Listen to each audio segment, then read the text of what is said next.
Welcome to today's Corporate Venturing Insider.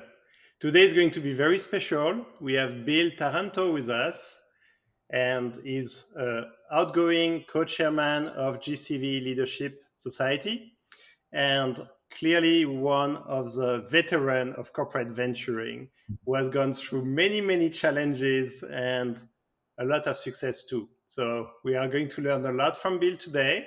Bill, welcome.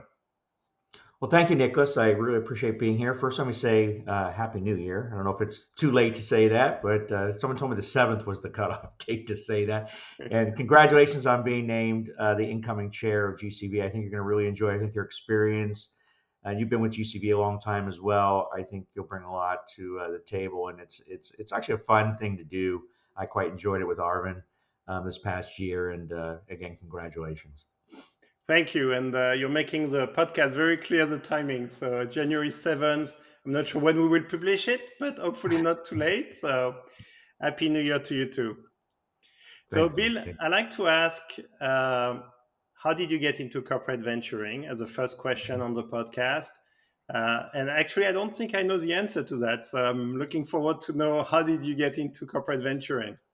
So I fell into it when I graduated. This will say my age, but I graduated college and university in 1985. And in 1985, people don't realize that there were actually more jobs than people. Unlike today, where I think a lot of the graduating students are struggling to find positions. There's less jobs than people. But when I graduated, lots of jobs. And actually, most people don't know that I wanted to be in advertising. I was a marketing major, and I had interviewed with all the big advertising houses in the U.S., Deutsche, McCann, and for whatever reason didn't get placed. But I had good grades and everything. And then one of my college friends got placed in banking and called me and said, "Why don't you apply?" And I was like, "Oh, I'm not a banker. I'm not that kind of I don't know finance. I don't know anything." And they said, "Well, it's more than that. It's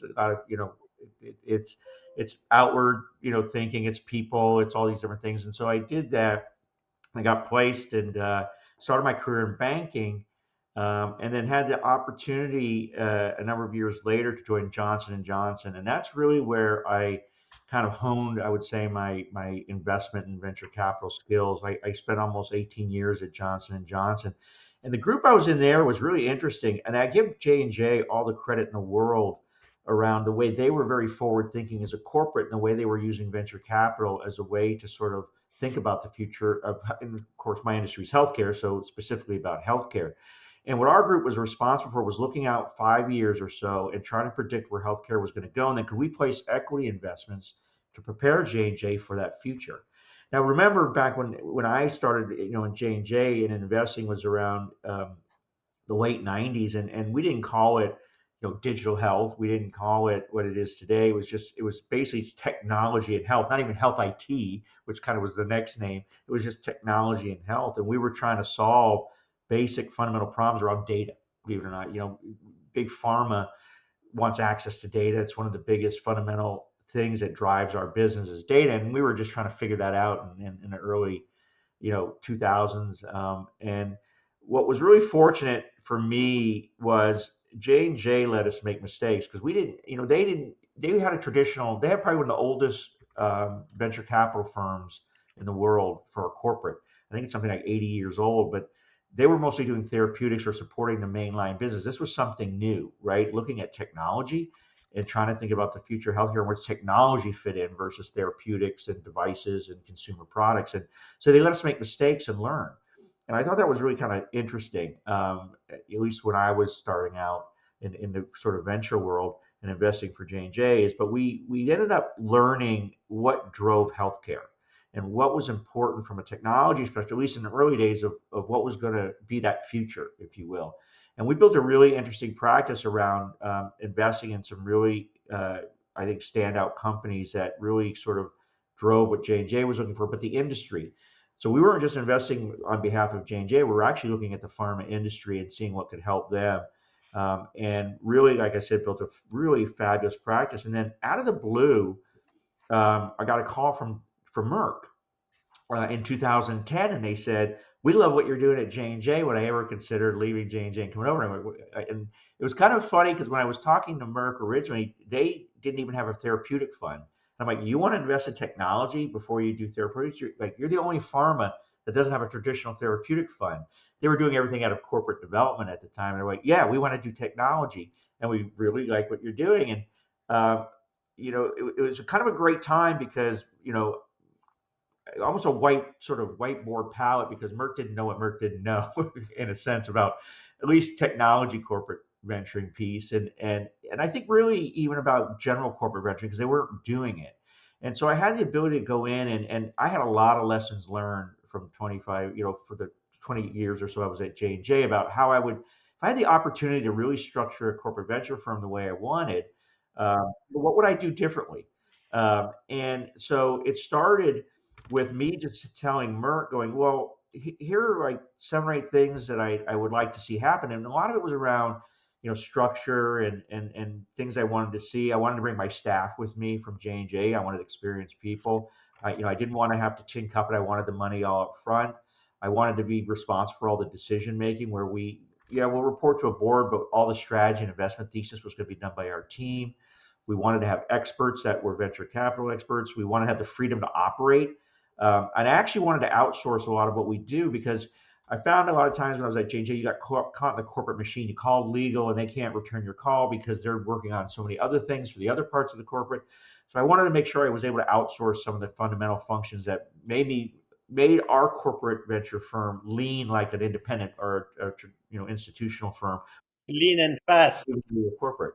Yeah, and it Yeah. was really kind of novel back then because no one was structured like that, where we were almost structured as an independent working in a corporate. We had we were structured in a way that I didn't have carrier or any of that kind of thing, but we were a corporate employee, but really an independent LLC that operated independently from Merck in the sense of giving us that sort of freedom to operate and do the things we wanted to do. And they said yes, and I went, oh, okay. So it's like anything in life, when I jumped from banking into J&J and from J&J to Merck, right place, right time, right offer. And I decided, yeah, this is a great time for me to kind of have my own practice, if you will, and begin investing for Merck. And that was in April of 2010. So we're now in our 16th year coming up, or completing our 16th year, about to go to our 17th year of investing. So as you said, we're one of the longest running, at least, I would say that new era of corporate venture fund. I know Arvind's about the same, about 15 years as well for Citi. And I think what was interesting at that time, also, when you just think about corporate venturing, because this I think segues into also how you're thinking about, GCV. A lot of positive things have happened over the last 15 years, but there's some negative things too. But a lot of the positive was when I joined Merck, it was the rise of the corporate venture firm. I think when I joined, there was maybe about 400 global corporate venture firms, 300. I was one of the first ones to join GCV. We had Mhm. 25 members at the very beginning of 2000, that very first year. I think today globally, I don't know how many are members of GCV, but there's something like 3,500 or more corporate venture firms on a global basis. So what we saw was the rise of the corporate venture. When I think we've improved how syndicates work from an investment perspective. A nice mixed syndicate is good. We brought lots of capital. We brought the ability to bring a partner, which is your corporate. So there's a lot of positive things we brought, and and even what you see today, tons of capital coming in from the corporate, tons of M&A, tons of consolidation of assets. That's being driven by us as corporates, not necessarily by the institution or the private investor side. I think that's sort of interesting, as it's grown. I also think that's changed a little bit. We've seen some closures, right? So it's been hard, and I think a lot of it's due, and this goes back to one of the things I was really looking for when I joined Merck, is one of the mistakes I see some of the corporate venture firms make when they first start is they don't have a well-defined investment strategy and they don't have a well-defined execution strategy. You can't be everything to everybody. You can't invest in every A, B, C startup growth. You can't do it all. It doesn't work that way. And being able to articulate what exactly you're doing and how you're going to do it, I think is a key fundamental aspect of starting a venture capital firm. And I think that's one of the reasons we see that grouping fail between the first and maybe fifth year is um, they don't know how to articulate or actually execute against a well-defined investment thesis. And I also think that they don't realize that you have to be both financial and strategic. You can't just be one or the other. you have to be good stewards of the money. They're entrusting you to be an investor. You have to show that you can actually be an investor. And I've always found that if you don't build a good, viable financial company, then there's no strategic return. They work hand in hand. And so, making those kind of fundamental early mistakes, I think I've seen, the funds that haven't made it over time. And of course, some are out of their control. Some do really well. We saw Munich Re um, with, unfortunately, a very successful firm, but for corporate changes. So there's always that other side too, where the corporate shifts and you see a firm close only because the corporate wants to do something different, not because of the firm. Um, but I do like, the fact that, we're here, we're making an impact as corporates, and we're doing a lot of things. And I'm very fortunate. Like I said, I've kind of spent my whole year investing on behalf of corporate. Even when I was in banking, it was on behalf of corporate. I've only been in healthcare, and I've had two really good runs, one at J&J and now one at Merck. But I think at Merck we built a really, really good firm, and I think it was based on having that ability to create something from scratch that was built off a lot of lessons learned, and structured in a way that allows us to do the job they hired us to do. Because that's the one thing I always bothered me about some of the corporates is them not allowing you to do the job you were hired to do. You hired us to be one tool in the toolbox. We're really important. We're not business development. We're not M&A. We're not licensing. We are corporate venture, and we're an important tool in the toolbox, and you need to treat us as a need to have, not a nice to have. We are just as important as the sister orgs that do external innovation, and they all work well together, but we're one piece of the puzzle. We're not the only piece of the puzzle. And I think once the corporate recognizes that, it allows you to be very successful. And that's kind of what my journey was. I kind of fell into it by accident, because back when I graduated, just were trying to find a job, and the kind of job you could get, and it worked for me. And I've been very fortunate to have a lot of good mentors, a lot of people that taught me a lot of things, and then being fortunate to work for a corporate today that really supports venture capital, supports what we do, allows us to be free and grow and do the things that we're trying to do on behalf of not only Merck, but I would say the pharma community, who we invest for as well. And just really kind of happy about, what happened to me in my career, and blessed, but all accident. So, Well, thank you, Bill. And there's so much I'm going to unpack. But for the audience, I also want them to know something which you had presented last year. Many people say the most dangerous part of a CVC, and you alluded to Munich Re Ventures changing the organization, is when the reporting line change, the CEO change. Can you speak to how often that has happened to you? yeah, so I've had a really, especially at Merck. So I'm on my third CEO, and I'm on my 10th direct boss. Now, one of the things that has made us survive all of that, it gets back to what I said at the very beginning. We've not changed our investment thesis or our execution thesis. So what we do is, as a corporate venture firm, we do something. Our main investment thesis is that data is the currency we're going to use to transact in the future market. It's kind of a thing we say. So we want all of our companies to be data companies. The other thing in healthcare, and this is more specific to healthcare, is that point solutions don't work in healthcare. You have to actually work in an integrated solution. So where is your investment, though it starts as a point, so where does it fit in the broader scheme of healthcare? Because it's one of the most complicated industries. You've tried to get healthcare before, and it's a very complicated industry. A lot of touch points, a lot of people interfering in your ability to get healthcare, a lot of entities interfering, and so you have to understand um, how that pathway works. And then where does your asset fit into that broader pathway? And then our execution thesis is around what we do, something called ecosystem investing, where what we try to do is find what we call an anchor tenant and then invest around it and then consolidate assets to build scale. Because again, one of the hardest things I think in corporate venture is scaling, but especially in healthcare, having scaled assets that deliver what the pharma industry is looking for, because they like to work with scaled assets, is the big benefit. That being said, so what's kept us is being able to articulate that. One of the big things I learned early in Merck that I probably didn't do as well at the beginning, but we do it really well today, is communicate. You've got to learn to communicate across the organization, both up, down, and across. It's not just above you, but having a well-defined thesis and strategy that doesn't change and a well-defined. So what happened to us is no matter what CEO came in or what boss I had, whatever they were trying to do or what the organization was trying to do, because Merck had a fundamental shift in 2016. We went from a sort of a primary care pharma company to a biologics oncology company. That was a big shift. We didn't change our strategy. It didn't matter. So that's what we were always articulating. Whatever you want to do, Merck, whatever the industry wants to do, our strategy supports that. And we can articulate that to you in a way that you understand. And then I can show you the investments that we've made that support that. So no matter what you're trying to do, we can help you. But we had to communicate that.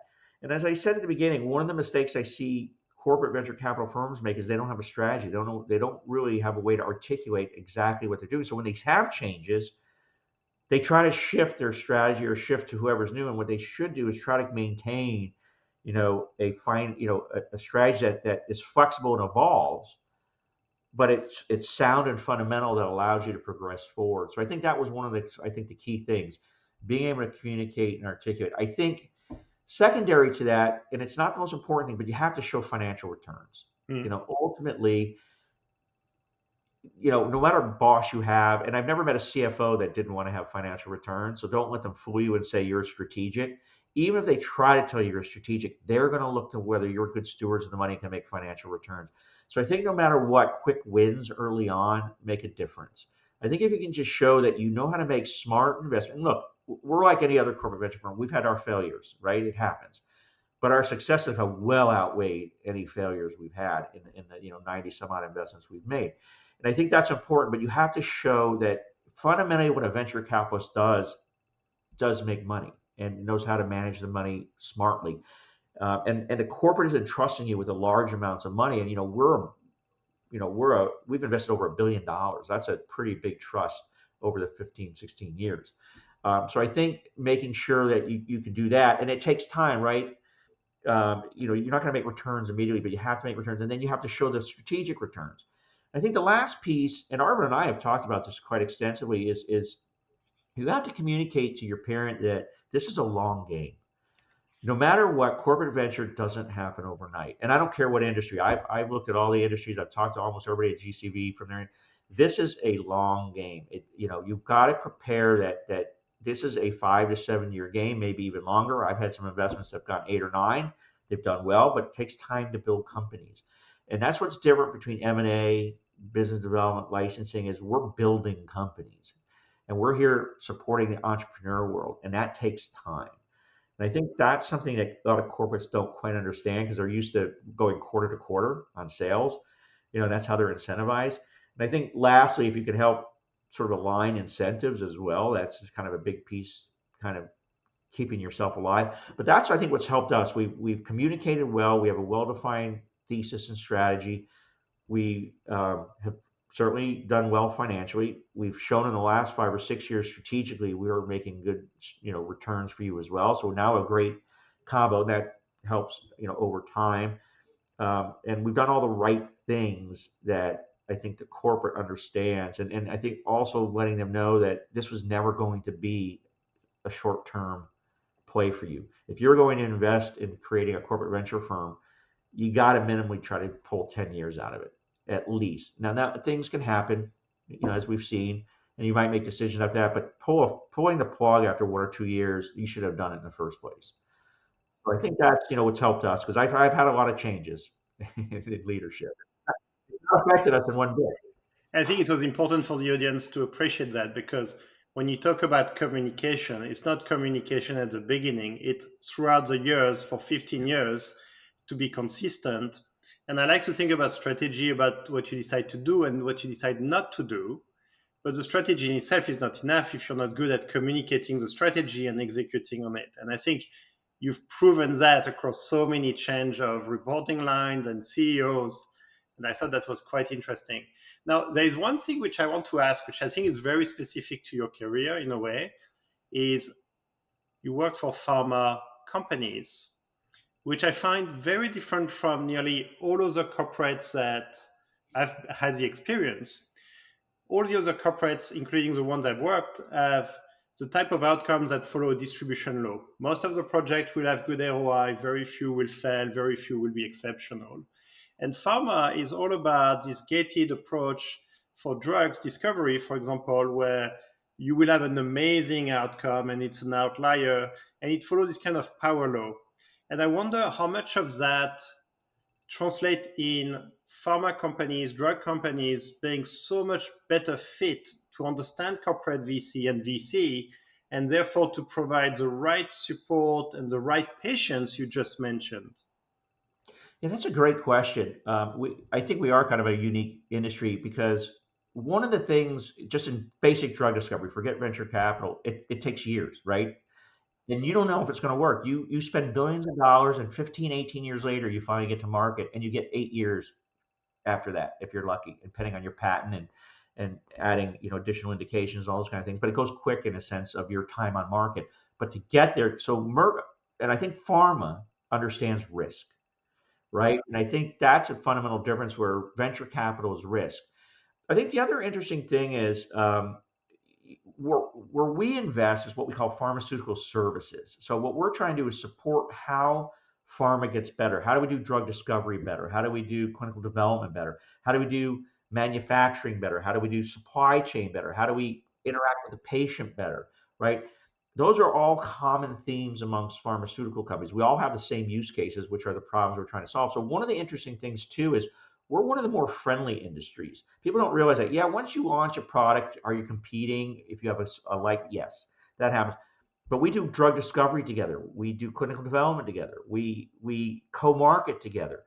And one of the things we do is we invest together because we're trying to solve the same problem. And one of the things we've kind of done as an industry, I think from the venture capital piece that helps, I think, grow companies is that it's okay that these companies exist in the world. We don't necessarily have to own them, right? They can be neutral and we can just be a customer of those companies. And I think that helps a lot. Now, certainly there are going to be competitors. When we do an investment in a target ID company in drug discovery or AI and ML in drug discovery, if it hits, the pharma is going to buy that. That's probably the one area that's a little more exclusive, but almost everything else we invest in are common problems that all of us are trying to solve. And it's okay that we're not competitive about it, that we all invest together in the same company, build a company, and then be clients of that company. Because we're just trying to solve something that fundamentally doesn't make us necessarily better than the other farm. It just makes us good at what we're trying to do. But like I said, there are some competitive areas certainly that change. So I think it makes us a little different industry. We like I said, we manage risk really well. We understand risk, which leads to why we give corporate venture the time it needs, and almost every pharma has a corporate venture firm. Why we're pretty good at working with entrepreneurs, because one of the things that we do well, I think, as a corporate is one of the things that we try to teach the entrepreneurs: how do you work with pharma? Pharma is a funny company. We're a tough industry, and how you work in healthcare. And then reverse is we're good about learning from the startup company. How do we learn to use technology? We're not a technology company in the slightest of anyone's imagination. We are a drug discovery industry. That's what we do, and we sell those. But we're not a technology company by any stretch of the imagination. And we need to learn how to use technology in our business. Even today, AI, how are we adopting AI to do just basic things around, medical writing, basic drug discovery, things that we've never used it before. And we need to learn to use those things. But the interesting thing is we're all sort of the same company in the end. Our cultures are different, but we do the same thing. And that makes for a really sort of singular industry. When you're investing where I do in pharma service, you have a built-in customer. It's not just Merck, it's every other pharma because they have the same sort of problems and they're solving the same sort of thing. So I think that makes us a little unique in the way we treat venture capital and the way we treat risk and the way we treat entrepreneurs. And I can imagine the impedance mismatch between startups and your mothership is very, very big without you in between. Would you make the case that for a startup wanting to engage with Merck or J&J or others, getting an investment and a partnership with a corporate VC is probably the smartest thing they can do to get into a contract? So that's a really good question. It's interesting. We've done a lot of investments where we've been ahead of Merck, where we have no commercial agreement, and then other times we've done an investment where Merck really quickly, does a commercial, or Merck already has a commercial agreement and wants us to grow the company because they want to do more. Mm. So I think you see a mix. Um, and I think we're like any other corporate. We're as an industry, we're big companies. We're not easy to work with. Like, we're just because we're big corporates, right? You have to go through all their legal, all their business development, Yep. contract writing. It's not easy working with any kind of company, I think, generally speaking. But I think the holy grail for us and what we've seen works best is when we do an investment and we're building the company and Merck is engaging or pharma is engaging as a client, right, as a customer. And because what happens then is you get the best of both worlds. We're actually being able to put capital to work in the areas that are important to pharma or Merck, where we're building the capabilities that they need and the scale. As I mentioned earlier, pharma likes scale. And then the second piece is when pharma works with these companies learn how to work with pharma because it's a very complicated industry, and especially if you're working on the drug discovery and clinical development side, that's probably the most complicated part of our industry. It's highly regulated. But even other areas, like I said, around manufacturing and supply chain, around how we work with, our patients and our physicians, all those kind of things, lend itself to Merck working with, some kind of startup company, Mm. uh, and or even the industry. So but it's not easy. I won't say that it happens all the time. And look, sometimes they'll have a commercial agreement that doesn't work out. And one of the things we try to do is understand why it did. So one of the things we're very active in is our alliance. We call alliance management or enterprise coverage, where when Merck signs an agreement with one of our portfolio companies, we understand what the agreement is, what they're trying to solve for, what are the endpoints, and then we report out, good, bad, or indifferent, what happened. Because we're Mm. trying to learn. Because maybe it's where, oh, you know what, if we had put a little more capital in to fix some of these things in the portfolio company, you would have been able to complete. And then if we do that, would you re-engage? That's a learning. Maybe sometimes the portfolio company just can't solve what pharma is trying to solve for, but we tried, right? And that's a learning too. And then we have to figure out, well, how do we manage that company to maybe it's time to sell it or move on? And then there's other times where it's very successful where, wow, that portfolio company did exactly what pharma was looking for, what Merck was looking for. How do I invest more capital and build this to the scale that now makes it a really viable company?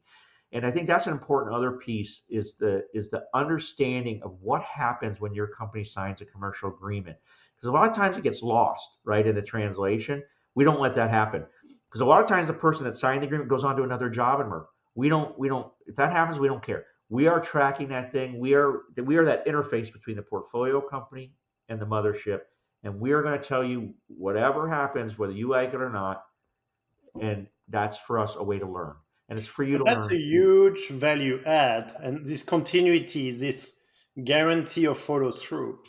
Right. And that's what we're pushing for is follow through, right? Is in the end, we want you to have some sort of resolution, good, bad, or indifferent. And what we found is since we started really focusing on this sort of piece of our business, we found that Merck has renewed 72% of the time their commercial agreements with our portfolio companies, which is a pretty high number, over 70% renewal, where they're saying, we really like this portfolio company. They're doing what they're supposed to do. Your capital is building what they're supposed to be building.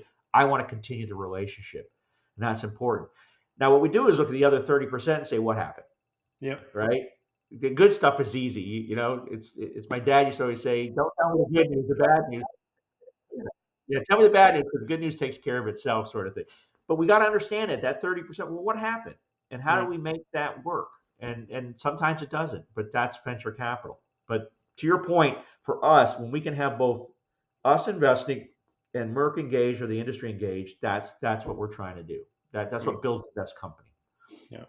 Now, and I think it's coming with the 70%, but you talked earlier about showing strategic returns, and we can go into the complexity of what strategic returns look like, but the showing back to the communication is so important.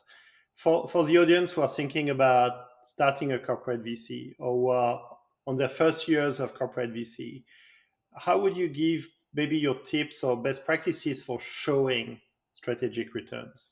Yeah, so it's so part of it is understanding what the original contract or agreement that was signed, what were they trying to solve for? And sometimes it's something very simple. Like in our industry, they just want data.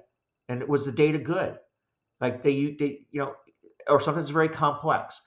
But you still have to understand what is the end point of the agreement. What were they trying to solve? And then was it solved for at 100%, 110%, or less? And even less doesn't mean it was a failure, right? And you have to look at that very closely. So I think that the first thing is understanding what was signed and why it was signed. Talk to your business unit and understand strategically what were they trying to accomplish, right? And did they articulate that well enough that it got put into the agreement? Mm. Right? Because we want our portfolio company to be successful. So we want to be involved in that. So be involved. But we're not allowed. Now, we have different rules in pharma. I can't, as a pharma company or as an investment house, be involved in the contractual relationship and development. We can come in post, right? But we can talk to the business unit and say, what are you trying to solve for? And make sure that those things are solved for. And don't allow for scope creep where you're asking for things that the portfolio company can't deliver, right? So try to get that solved more upfront than after the fact. So I think one of the first big tips is just be involved in understanding. If you're not allowed like us to be involved in the actual contract writing and development, what are they trying to solve for? The second piece is once they sign it, is every party doing what they're supposed to do, making sure that the portfolio company is delivering what they're supposed to deliver, and is the parent delivering what they're, because inevitably somebody screws up somewhere, right? Somebody didn't do something, and that's solvable if you're on top of it. If you let it go, that's where it manifests into something that's not going to work out, right? And it's both parties, right? I've seen it on both sides. It's never one side only. Yeah, sometimes the portfolio, but just being on top of that, and it's not that hard because if you understand what's supposed to be delivered and what the time frames are, you do that. And the other piece is you need to have somebody on your staff that's responsible for that. So we hire people. So we have people on our staff that aren't investors. Their role is to be the alliance management, be that interface between the mothership and the portfolio company. And that's a full-time job. And then reporting it out. The other piece you have to do is report it out because you got to learn, right? And like I said, it's you can learn from the good, but you actually learn more from the not so good, right? Because sometimes those are really fixable and we overlooked it, we missed it. Don't let it just die because it didn't work out quite the way the mothership wanted it to work out. Look at it closely and peel back the onion and say, why, and could we fix it? If we can fix it, don't walk away, parent. It's still viable. We just missed something, Yep. right? And surprisingly, we've done that a lot where we fixed a few minor things and boom, we're back in business. And then there are other times where it just didn't work. Yeah. That's Yeah. venture Yeah. capital. But I think those are kind of the key pieces. I think the communication, right? You always got to communicate. Even today, we are nonstop communicating everything about the fund. And I think that plays a role. And then, because what you want to do is, once you have that agreement going, is go back to the parent and say, this is why I did this investment because you wanted this. And now we're solving for this. And this is how we're solving for it because I'm tracking what we're solving for. But when you combine those three pieces, you're now telling a story, right? You have this beautiful vignette of, I did the investment, you did the agreement. This is what it's producing for you of what you intended. And all three are working in concert together to deliver what we're trying to deliver. And so I think that's the other important piece is making sure you're explaining why you did all those three pieces. Now, clearly, that is a lot of work for a team to track all the engagements with all your portfolio companies and all the business groups. Uh, how should one think about team sizing with number of portfolio companies, number of engagements, number of business group? How would you advise on team sizing to do it well? Yeah, and every corporate is different. That's a really hard question to answer, only because we're a funny group because we're really small. I only have 5 investors under me, 2 analysts. We have one sort of alliance manager. We have 13 people on our whole team, and it's a tiny team. And we do not only venture capital, we do private equity, we do all this sort of. Now we outsource a lot of our stuff, right? I outsource my legal. A lot of our diligence is outsourced sometimes at consulting firm, but we're structured to do that. We have a budget that allows us to do that and capitalize those expenses that are related to the deal. So that makes us a profit center. So that's one way to think about it. When I was at J&J, that was a big firm. We had, investors, we had analysts, we had legal on staff, we had finance people, on staff. I mean, it's a big org. I don't know how big it is today, but it was probably like 60 or 70 people when I was there. I mean, that was a massive group. People that do the alliance management. I think what you have to do is identify the key positions, and I think you have to have and don't start big. That would be the other thing. If you're starting your firm, start small, because the bigger you are, the more eyes that are on you. I think at the very beginning, we expanded over time. We started with 4 people when I started, me and 4 other investors, or 5 when I started in 2010. The firm, we've grown slowly, but I think you need a solid base of investors and experienced investors, not BD people, right? Necessarily. It's a different skill set. Now they can learn that perhaps over time, but I would bring in venture capital people. That's the first thing I would think about if you're starting it, is making sure you have the right talent that knows what they're doing. I would definitely, you don't have to do it at the beginning, but I certainly think once your org starts signing those commercial agreements, bring in the alliance management function. You don't have to do it on day one, but that's something in the back of your mind that you got to bring along, right? And I think you certainly need some help with due diligence. I would say if you're just starting, 5 to 7 is a good starting number just to start, and then build from there, right? And over time, look, can I see after I'm long retired, 20 years from now, our fund being 20, 30 people? Sure. It's going to keep growing, but slowly. We've never grew faster than we needed to, because we just didn't want all those eyes on us. And then, because look, every corporate cuts, and innovation, and they consider us part of innovation, is the first thing that gets cut, right? But if you're lean and mean, which we are, and we're a profit center, we've shown we also make money from the venture side. There's no reason to get rid of us. But you start the fund with 20, 30 people, you're oversized, and it's not going to work. But just identify the key positions you need.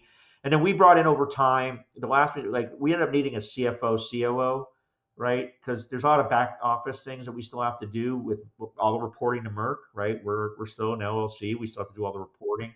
And then, having fund operations is important, but we didn't have that position on day one either. That evolved, but we have that as one of our positions as well today, a CFO, COO role. So we've added over time, so the analyst, the CFO, COO role, and then the alliance management. We just started with 5 investors to launch it. I remember for TDK Ventures, the first 2 years and a half, we were 4 people. Yeah, we were tiny. In fact, we didn't first. We expanded the fund. We started people don't realize we started as a $125 million fund in 2010. In 2012, we doubled to 250, and then in 2015 we doubled to 500, and we were still the same 5 people. We hadn't expanded. We didn't expand until Merck did that shift in 60. In 2017 was the first time Merck let us bring in more people. So we went 7 years with just 5 people, and that was a lot of work. Yeah, that must have been really loaded. Now, I want to talk about the 2 luxuries I think you got in your career, because I think they are really meaningful. One in J&J, one in Merck. So the one in J&J, which I think is a luxury, is what you mentioned earlier, which is you were allowed to make mistakes. Yes. And so if you think about the audience, now the CEO was thinking about starting a CVC for their corporation. It's very hard to say, hey, be ready that they will make mistakes. But how would you guide that CEO to think the right way about ensuring that the team can deliver, but they still have that context of making mistakes while they learn? Yeah, I was so fortunate, but part of it had to do with the time, right? So back in sort of that 98, 2000-ish sort of time frame, 01, 02, corporate venture was not big. It was really new, and we were learning, right, as we went along. And I think J&J was learning as we went along, at least from a technology perspective, not from the traditional theory, because they had a venture firm 30 years prior to me even showing up there. But it still was new, right? And I think the difference today is you might have the full luxury of learning like we did. That being said, though, I think where you can mitigate some of the issues that happen is, first off, making sure you're hiring the right people that know the industry and are talented venture capital people. So what happened to me at Merck was, when I brought my team in, They had all been working for me. I brought them all from J&J. We were, other than one person, we had been working, and we knew healthcare, we knew pharma, and we knew how to invest in healthcare and pharma, right? We were very experienced, and Merck got the luxury of all the learnings we had at J&J, basically. Yeah, yeah, without paying for them. Yeah, and so, but if you bring in a talented team, then you're gonna make mistakes, but not as many, right? And I think so. You got to mitigate it a little bit. I think you need to also tell the parent it's a long game. We're going to make some good investments. We're going to make some not some good investments. But I'm going to tell you a story, and this gets back to the of why I'm making those investments. There's a reason behind it, which is based on what you're trying to solve for corporate, right? Every corporate has a different reason for having a venture capital firm, right?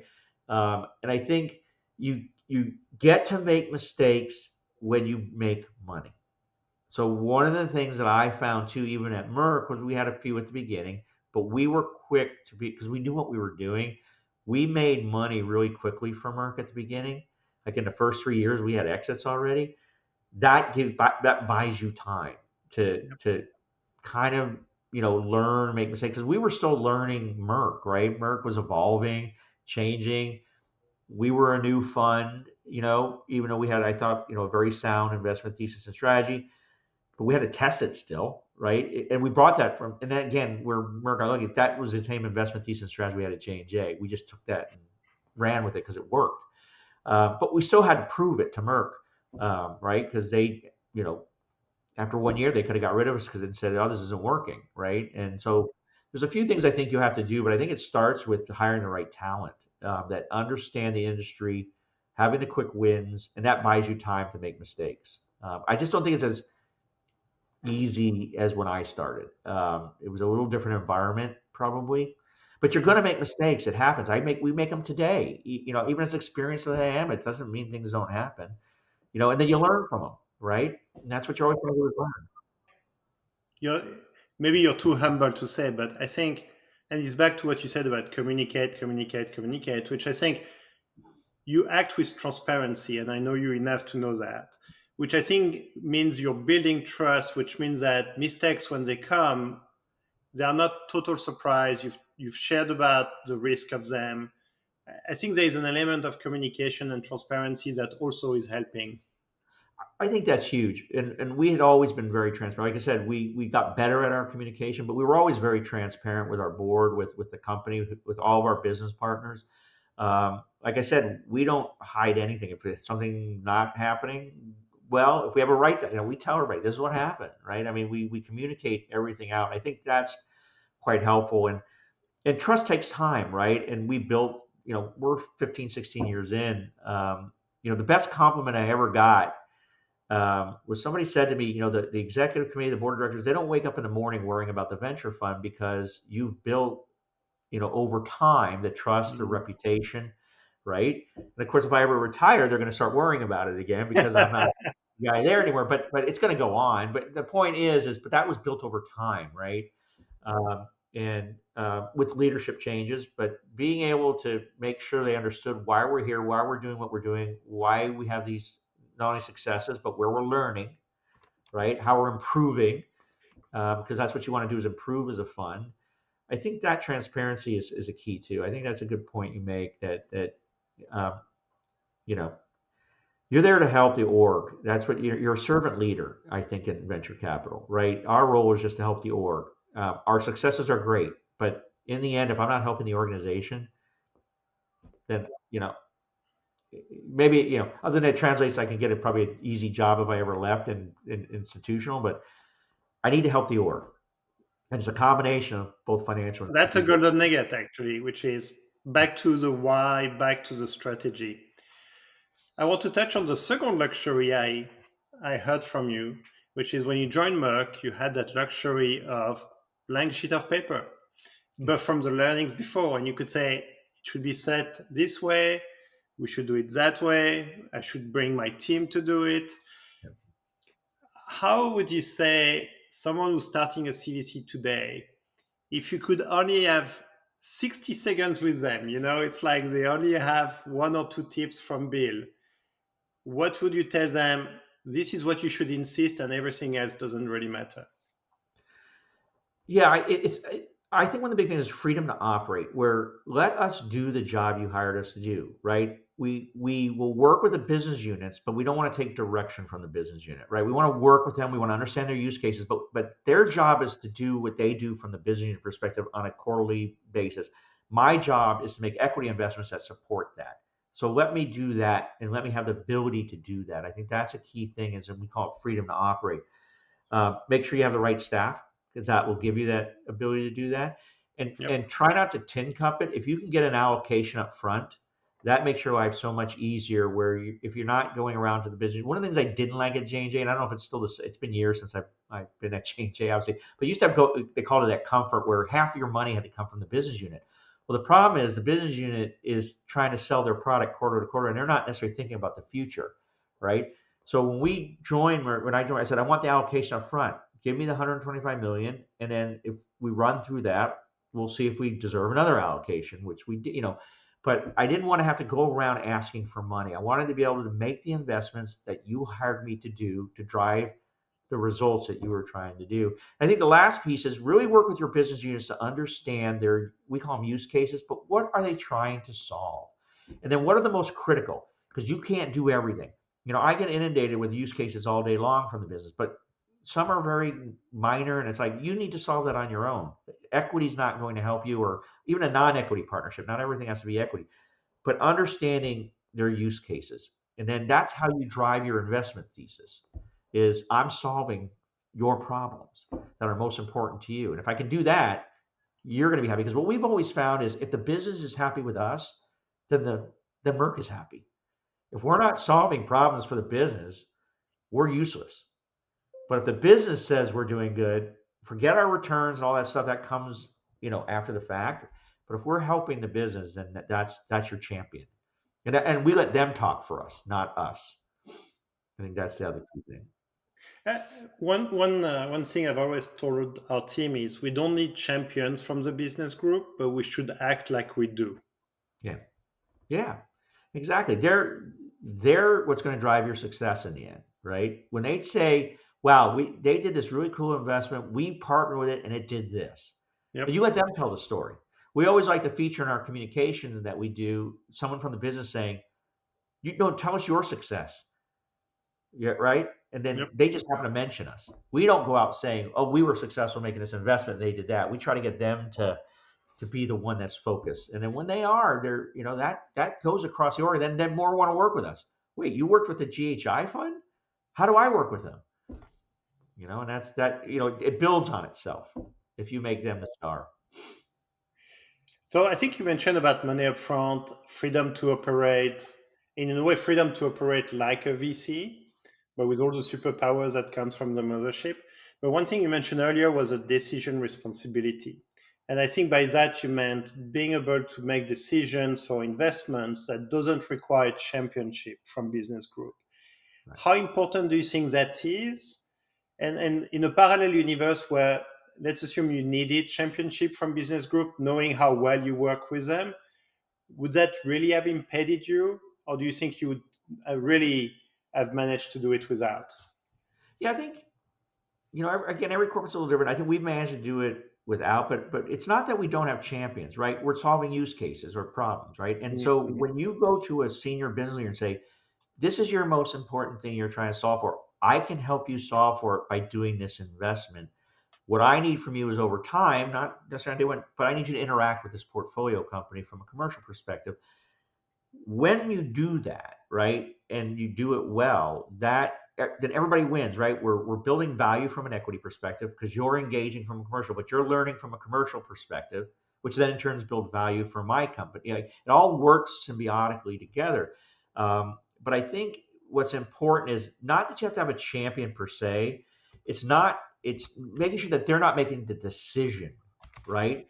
Allowing the board and the investment team to make the decision, because that's what we do. We're the experts. What I need you to do is tell me that this solution is going to help you solve your problem. And then Mhm. you pound the table going, "I would love to see that investment made because I'm going to work with that portfolio company," right? But I don't need them making the decision whether I'm going to do the investment or not. And I see that a lot of times with startup sort of corporate venture firms, is that the business has to tell them that whether it's okay to do an investment.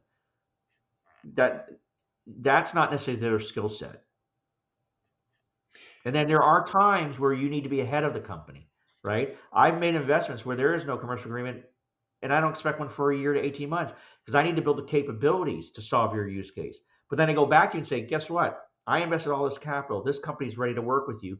I need you now to engage. And that's building, the capabilities that, because they're not always there at the beginning too, right? But you've got to predict ahead of the company. That's that future healthcare.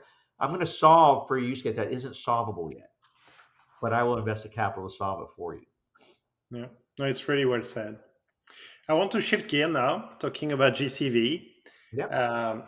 And I think GCV for me is an amazing community, but also mentors. And I am very sure TDK Ventures would not be where it is if I had not joined GCV in 2020 in Monterey, met amazing people willing to help me. And could you speak to why people starting a CVC today will get so much value from joining GCV, from attending the events of GCV, and from engaging with the community? That's the word right there, community. We're a community. This is our closest thing, if you want to call it a trade organization, even though we're not really, but this is the closest thing to our community, right? We're all corporate venture firms. We all have similar problems, similar things we're trying to solve for. We can learn so much from each other, right? And I certainly think the newer companies, like firms from 1 to 5 years out, 6 years out, they have a great opportunity, not only to learn from the GCV Institute, but learn from us, where we can mentor, right? But it's all about the community. I've always felt that in the end, we are a community of like people, right? We do the same thing. We happen to be in different industries, but if you and I sat down and really compared, no, we're doing the same thing for the most part, we're trying to solve our company problems, right? And we're trying to do it in a way that, The essence of it is there. yeah, but we're more alike than we're not alike, right? And I think that's something we can all learn for, and it's working with the community. So one of the reasons I would say is join is you not only have the ability to go through the GCV Institute, which is a more traditional learning, opportunity, but we offer so much mentorship opportunities where not only at the meeting, but I think, and I have found I have more whenever I go to the meeting. Once I leave, I get more calls, and I take all of them because they want questions like, "How do you do this? How do you do this? Did you ever do this? Did you ever make this mistake?" Yeah, we're transparent. There's nothing to hide, right? And I think that's the great thing is where we can give back. And so I think there's no other place for you to go. You're not going to get it from NVCA, right? That's different. That's for the institute. This is your true community, and it's a giving community. I found, right? It's everybody's willing to help, and if you really want to build your GCV with best practices, you're going to learn them from all the different industries, and that's what I like it about too. It's different industries. It's not just healthcare. I learn from everybody, right? And that's what's neat about it too, is just listening to how other industries think about things, how they do things. And again, sometimes we're more alike than we're different. And other times we're different, but it's like, oh, how do I apply that to what I'm doing? Right. And I think that's the other neat thing. But it's all about community. Arvind and I spent a lot of time thinking about community and what we need to do to build that. And I think that's what drives GCV. Now, if you think about your time as co-chair, I'm going to take over the chairmanship. What it is that you would recommend me to really focus on to make sure that our ecosystem thrive and we bring the value to the full ecosystem, to the entrepreneurs we serve, to the mothership we want to bring maximum value to. What would be your recommendation for me? Yeah. So one of the things that Arvin and I learned pretty quickly is you can't do everything, right? And what'll happen is you'll go to one of the first meetings, and now before that you'll get to kind of think about your own agenda. But one of the things I found is everybody's saying, "Well, try this, do this," and you get 10 different things, and you can't do. GCB will not deliver 10 different things. You focus on one or two things the first year that you really want to deliver. One of the big things that Arvin and I focus on, and I think it's one thing that you could, if you want to continue to pick up on, because it's about the community, is I meet a lot of corporate venture firms that aren't members. You just ask why shouldn't they be? how do we continue to recruit, right, across all industries to keep building our community, right? I don't know what number Jim's at today, but let's say he was at 1,000. Why aren't we at 1,500, right? And if all of us recruited one new firm in, we'd add 200 or 300 new ones, right? Pretty quickly. And so I think we have to build a community because it doesn't survive if we're losing the community, right? And some have left for different reasons. How do we get them back? I think that was one thing. And the other thing is how do we further build the community? I think one thing that we started, but we didn't even come close to finishing was sort of this mentorship piece. How do we coach and counsel not only new corporate firms, but their senior management, right? And there was a meeting, I think, back in October, November, where they brought senior management from different firms that wanted to learn why should I be doing venture capital? Why is that important to me? And so it's not only teaching the venture firm, right? It's that communication piece of why you as senior leaders need to understand venture capital, but how do you think about it, right? Why is it important? Why is it another spoke in the wheel of your external innovation on top of BD, licensing, and all the other things that you do? So I think that's two interesting things that you could potentially focus on. But you also have to have your own agenda. But I would just say, one of the key things is do maybe 2 to 3 things and that's it. And take in what everybody's going to give you, but you're going to have to be pragmatic and say, I can't do it. And that some of these things GCV is not going to do. I always found it funny where they're like, oh, we should lobby. We're not going to be a lobby group, right? As much as people want us to be a lot, we're not doing that. That's not what GCV does, right? Uh, there's just were some things that you'll see that come out, and they're good suggestions, but you have to be practical. But that's not what GCV does, right? So one of the things I would just say, think about is, what's something that's actionable, what's not actionable, and then just work on the things that are actionable. Because it took Arvind and I a little bit of time, but we had a lot of pre-meeting, and of course, it's nice we had two of us, right? And so we had two about ideas. But one of the things that also helped us is we're here for you too. You can reach out to Arvind and I anytime, and any other of the past leaders, right? Like that have managed it, even back as far as Claudia, who I think was the first one, right? She's willing to help, and that's what I say about it's a community that's willing to help. You can bounce ideas off us. We're here to help. But I think that's the main thing. It goes fast. I only did 1 year. I think you're doing a 2 year stint, so you have a little more time to drive things. But even in that 2 years, pick the 1 or 2 things that you think are most important, and then just drive those for that 2 year period. Because I feel like I could have done another year now because I don't feel like I finished what I started. Um, but just for timing and everything, I can only do the 1 year. But that's why the recruiting thing and the mentorship thing were so important to Arvind and I, but we didn't finish it. That's being transparent. And I totally see the recruiting part, and the way I've described it to Jim is I see it as the top of the iceberg, which are the members we keep seeing, well, who want to do well and learn from each other.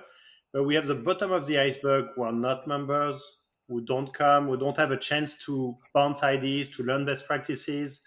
And so you end up with the top of the iceberg, GCV members doing really, really well and acting well in the ecosystem and really being helpful to entrepreneurs. But you have the bottom of the iceberg, and it's not because they wake up in the morning saying, you know what, I want to be a bad CVC. That's not the case. They just don't have that community and support mechanism to actually be able to, whether it's to deploy best practices or to argue to their mothership what they need to do well.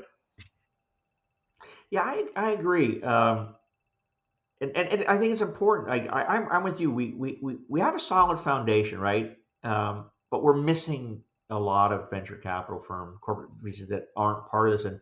And part of I've had that discussion with Jim is how do we message better too? I don't know what the right messaging necessary is, but there's a reason they're not joining, right? And maybe it's we're not totally telling them the value proposition that exists, that's out there. Because I know over time Jim's floated ideas around, well, maybe we bring in some of the independent. No, this is our community, corporate venture. It should be corporate. We don't have enough. We should have every corporate venture as part of this, right? That it's that simple, but we don't. And I think you're right. How does that bottom half of that iceberg come above the water? Because we're not doing, and that was where Arvind and I tried to focus. And like I said, we didn't finish it, and I don't know if we did it, a great enough job, but that was one of our primary focuses was trying to get that done. And I don't think that disappears either under your leadership. No, I definitively take your feedback and work on it. Bill, I want to thank you for your time. You've been super generous and very candid and reflective today. So I really want to thank you for that. Well, thank you so much. I really enjoy these, and again, I wish you the best of luck as chairman. But like I said, Arvind and I are here if you ever need anything. We're always, Yep. and well, I'll be at the meetings, as you know. But I wish you a prosperous, 2026, and look forward to seeing you at the Monterey I meeting. will see you very soon. Thank you. Thank you.